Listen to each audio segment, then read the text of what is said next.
नमस्ते दोस्तों। आज की हमारी इस खास चर्चा में आप सभी का बहुत बहुत स्वागत है। आज हम एक ऐसी कहानी डिकोड करने वाले हैं जो इंटरनेट पर काफी वायरल है और सच कहूं तो रोंगटे खड़े कर देने वाली है। हम सबने दिल्ली के ऐतिहासिक लाल किले के बारे में तो सुना ही है ना?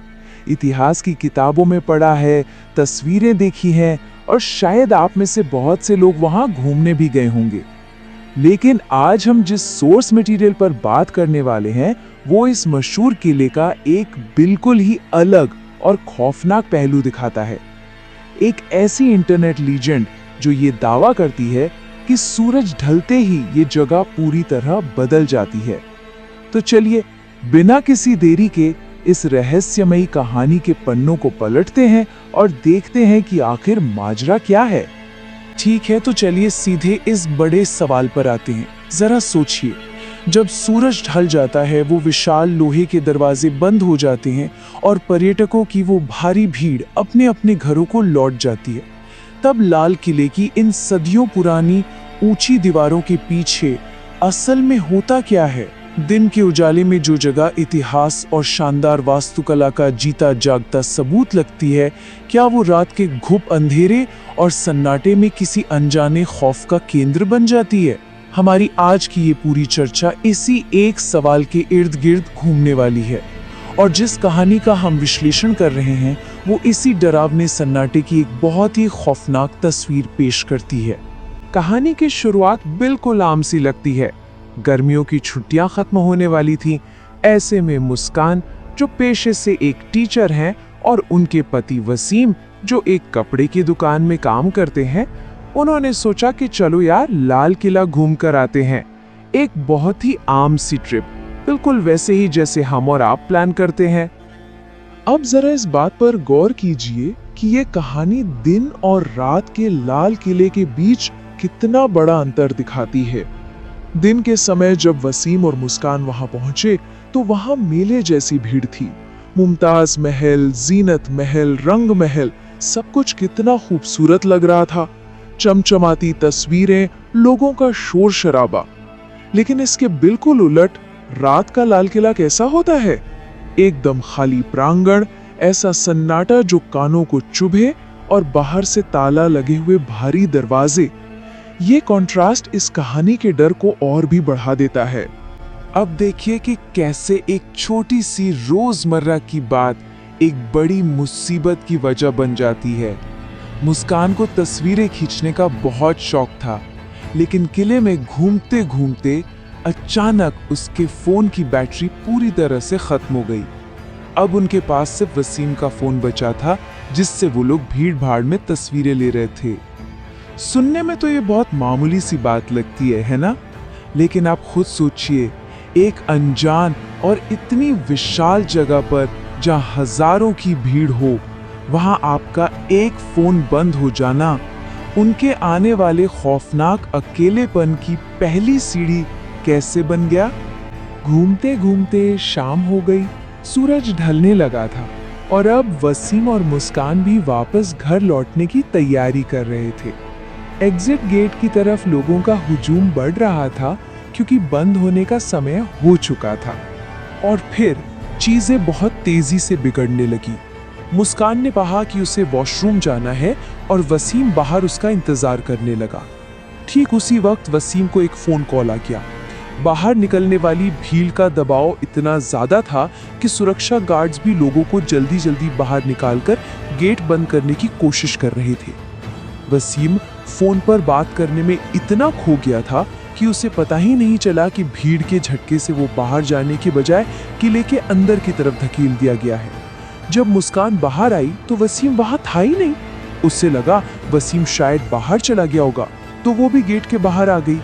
और तभी लाल किले के वो विशाल दरवाजे बाहर से लॉक कर दिए गए। तो यहाँ सबसे अहम पॉइंट ये है कि कैसे कुछ ही पलों में वसीम पूरी दुनिया से कट गया। शाम ढलने पर बाहर की भीड़ तो छट गई, लेकिन रात होने पर जब वसीम की फोन कॉल खत्म हुई, तब उसे अचानक एहसास हुआ कि वो तो लाल किले के बिल्कुल बीचों बीच अकेला खड़ा है। आसपास दूर दूर तक कोई परिंदा भी नहीं। और फिर सबसे भयानक चीज हुई, वसीम के फोन की बैटरी भी डेड हो गई। अब वो पूरी तरह से एक विशाल सुनसान ऐतिहासिक किले में घुप अंधेरे के बीच फंस चुका था। न फोन, न रोशनी, न कोई मदद। घुप अंधेरे में वसीम पागलों की तरह बाहर निकलने का रास्ता ढूंढ रहा था।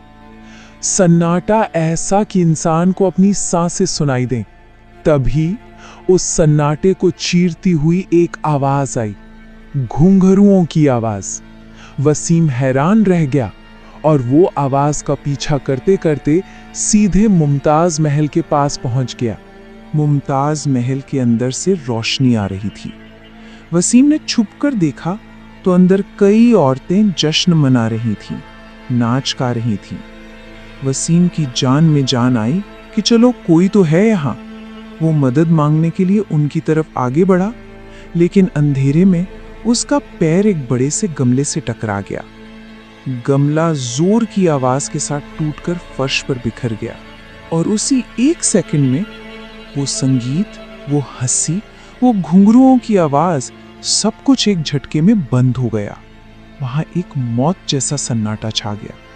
सन्नाटा छाते ही उन सभी औरतों ने एक साथ मुड़कर वसीम की तरफ देखा और वसीम ने उस पल जो देखा, सच कहूं तो सोचकर ही रोंगटे खड़े हो जाते हैं। वो सभी औरतें अंधी थीं, उनकी आंखें थी ही नहीं। उनके चेहरों पर गहरी झुर्रियां थीं और आंखों की जगह सिर्फ काले खोखले गड्ढे थे। और वो बिना आंखों वाली औरतें अब धीरे धीरे वसीम की तरफ बढ़ने लगी। स्रोत के मुताबिक वसीम उस वक्त डर के मारे बर्फ की तरह जम गया था। किसी तरह अपनी जान बचाकर वसीम वहां से भागा। वो बस दौड़ता जा रहा था कि तभी उसे किसी आदमी के बहुत जोर से चीखने और दर्द से कराहने की आवाज आई। वो उस आवाज की तरफ भागा। वहां उसने देखा कि एक आदमी जमीन पर गिरा हुआ तड़प रहा है। वो खून से लथपथ था, बुरी तरह घायल लग रहा था और लगातार मदद की भीख मांग रहा था। किसी भी इंसान की तरह वसीम ने तुरंत उसके पास जाकर पूछा कि आखिर उसे हुआ क्या है, किसने किया ये सब। लेकिन उस घायल आदमी ने जो जवाब दिया, उसने इस पूरी घटना को एक भयानक ऐतिहासिक पैरानॉर्मल रहस्य में बदल दिया। वो रोते हुए बोला, मुझे यहाँ से ले चलो, अंग्रेज सिपाही मुझे फिर से टॉर्चर करने आ रहे हैं। वसीम एकदम सन्न रह गया। कौन अंग्रेज सिपाही? जब वसीम ने पूछा तो उस आदमी ने बताया कि सैकड़ों साल पहले अंग्रेज सिपाहियों ने उसे बड़ी बेरहमी से मारा था और अब हर रात वो वापस आते हैं और उसे वही दर्द देते हैं। वसीम कुछ समझ पाता इससे पहले ही वो आदमी अचानक खड़ा हुआ, जोर से चीखा और वसीम के देखते देखते हवा में गायब हो गया, बिल्कुल गायब। इस खौफनाक मंजर के बाद वसीम की हिम्मत पूरी तरह टूट चुकी थी। वो वहीं जमीन पर गिर पड़ा। कुछ देर बाद बाहर से मुस्कान और किले के कुछ केयरटेकर्स उसे ढूंढते हुए अंदर आए और तब जाकर वसीम की जान बची। अब जो जानकारी हम देखने वाले हैं वो इस कहानी को और भी दिलचस्प बना देती है। जब वसीम बाहर आया तो पता चला कि उसके साथ जो हुआ वो कोई इकलौती घटना नहीं थी। इस कहानी में एक पूर्व केयरटेकर असगर अली खान का भी जिक्र आता है।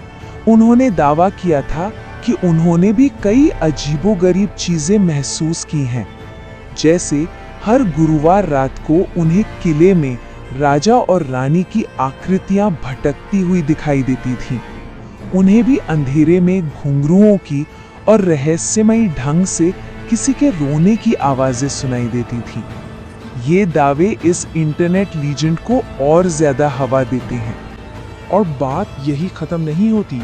जब ये कहानियां इंटरनेट पर फैलने लगी तो बताया जाता है कि एक फोटोग्राफर ने आधी रात को इस किले की पड़ताल करने की ठानी और स्रोत का दावा है कि उस फोटोग्राफर ने भी अपनी तस्वीरों में कुछ ऐसी खौफनाक चीजें कैद की जिसने लोगों के इस शक को और पक्का कर दिया कि रात के समय लाल किला सिर्फ एक खाली पत्थर की इमारत नहीं रहता, ये पैरानॉर्मल गतिविधियों का एक केंद्र बन जाता है।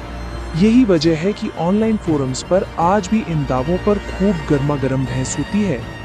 तो दोस्तों, इस पूरी कहानी को जानने के बाद हमारे सामने एक बहुत बड़ा सवाल खड़ा होता है। दिन के उजाले में तो हम इन ऐतिहासिक इमारतों की खूबसूरती की खूब तारीफ करते हैं, लेकिन रात के अंधेरे में ये कौन से सदियों पुराने रहस्य अपने अंदर छुपाए रखती हैं? सोर्स केवल लाल किले की ही बात नहीं करता, बल्कि राजस्थान के उस मशहूर भानगढ़ किले का भी जिक्र करता है, जहां रात के समय एंट्री करना सरकार ने भी सख्त मना किया हुआ है। अब चाहे आप इन कहानियों पर विश्वास करें या इन्हें इंटरनेट की मनगढ़ंत कहानियां मान लें, एक बात तो पक्की है, ये कहानियां हमें सोचने पर मजबूर जरूर कर देती हैं। अगली बार जब आप किसी भी पुराने किले की सैर पर जाएंगे, तो क्या आपके जहन में भी ये सवाल नहीं उठेगा कि अंधेरा होने के बाद वहां क्या होता है? खैर, आज की हमारी इस चर्चा में बस इतना ही। फिर मिलेंगे एक ऐसे ही नए और दिलचस्प विषय के साथ।